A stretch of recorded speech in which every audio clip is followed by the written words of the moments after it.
Anda kembali menyaksikan Kompas Petang bersama saya Dipo Nurbahagia. Menanggapi rencana Roy Suryo CS melaporkan penyidik Bareskrim Polri soal pemeriksaan ijazah Joko Widodo yang dianggap tidak transparan, Kompolnas mengaku akan menerima dengan terbuka pelaporan tersebut.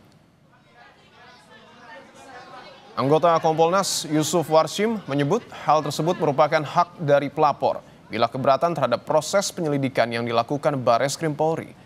Meski begitu, Yusuf menilai proses penyelidikan yang dilakukan tim penyelidik Bareskrim atas ijazah Jokowi telah melalui proses yang panjang.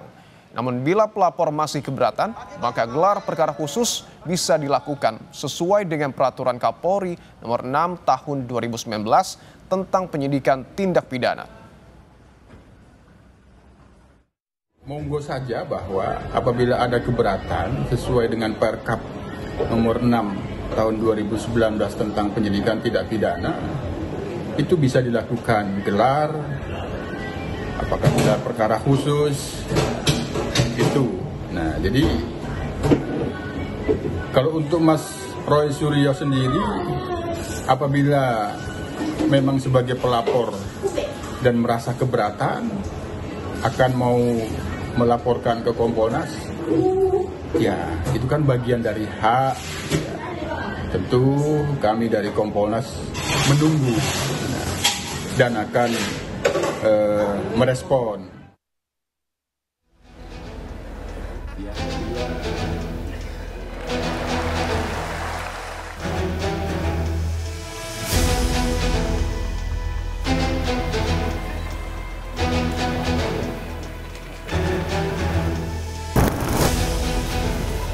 Hasil survei yang diselenggarakan Indikator Politik Indonesia menunjukkan mayoritas publik tidak percaya Presiden ke-7 Joko Widodo memalsukan ijazahnya. Sebanyak 66,9% responden survei tersebut menyatakan tidak percaya Jokowi memalsukan ijazah.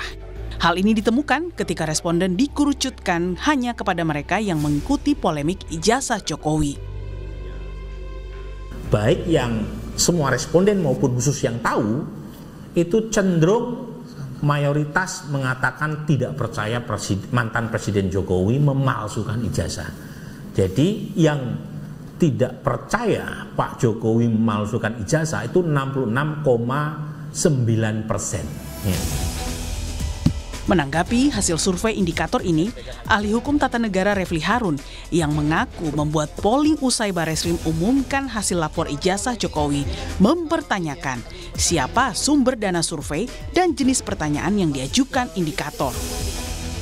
Pertama saya ingin tahu sumber dananya dulu.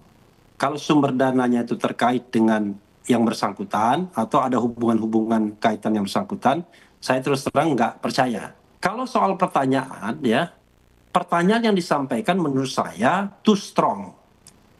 Apakah Anda percaya Jokowi memalsukan ijazah? Kalau itu pertanyaannya, saya kira secara psikologis orang Indonesia kan nggak tegaan juga. Tapi kalau misalnya kita lebih soft, mana Anda yang percaya Bareskrim atau Roy Suryo misalnya. Nah, kemudian apakah Anda percaya dengan UGM misalnya? Percaya tidak percaya? Dan variabelnya itu tidak abu-abu. Pasca diumumkannya hasil uji forensik ijazah Jokowi, polisi sudah memutuskan menghentikan penyelidikan laporan yang diadukan pihak TPUA. Meski begitu, TPUA bersama Roy Suryo bersikukuh meminta Bareskrim segera melakukan gelar perkara khusus terbuka untuk kembali menguji ijazah dan skripsi Jokowi dengan melibatkan pengawasan Kompolnas. Tim Liputan Kompas TV.